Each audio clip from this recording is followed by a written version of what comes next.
So I was just sitting here about to clean this Glock 19, the one that you've seen me paint numerous colors. Just about to take it apart, and I watched this video from Ebomey talking about the perfect prepper's rifle. I have a couple cents to add to that. Yes, naturally this is purely opinion based, but I am not 100%, I'll say 98% on board with him. When I built this 10.5, the prepping mindset was definitely pretty much the driving point for a lot of it.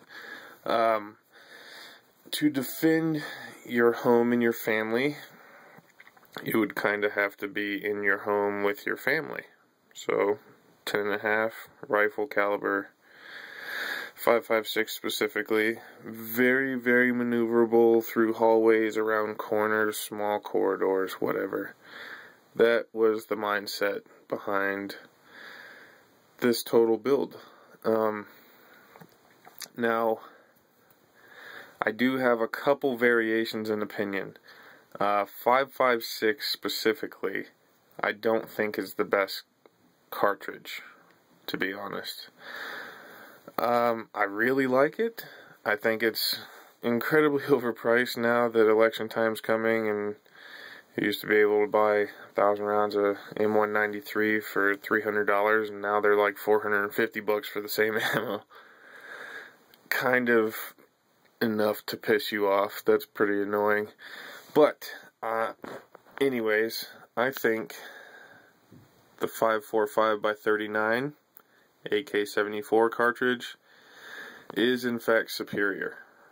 So, my next AR build, since I am just incredibly an AR guy, not an AK guy, I love this rifle. I absolutely love everything about this thing. Except it's not an AR. It's not as nice to look at.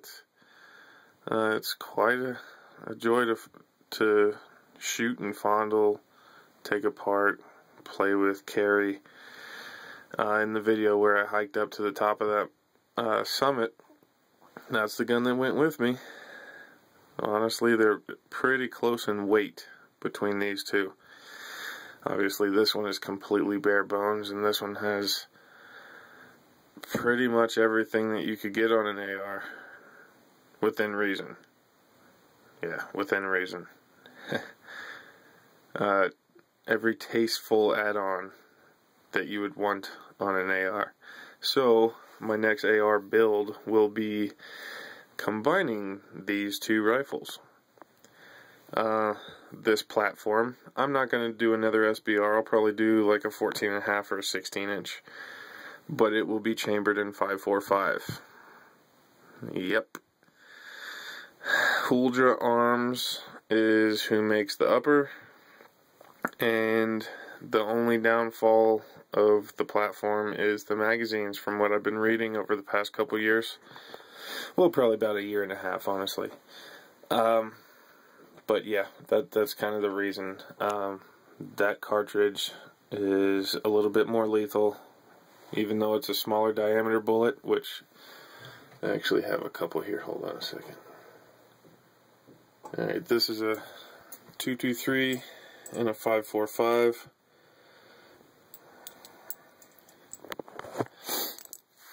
Juggle this around for oops. Okay, 223, 5.45.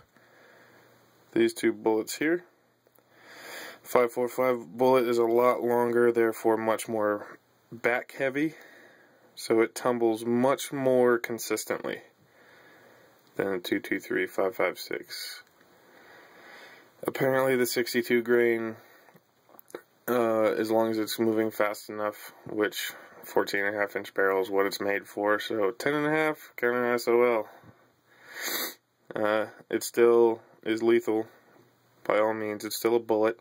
I don't want to get shot with anything, even a 22 like that.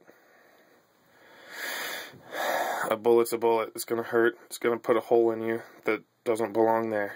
So I think the 5.45 is better. I have in fact shot rabbits with both of these cartridges and much more damage.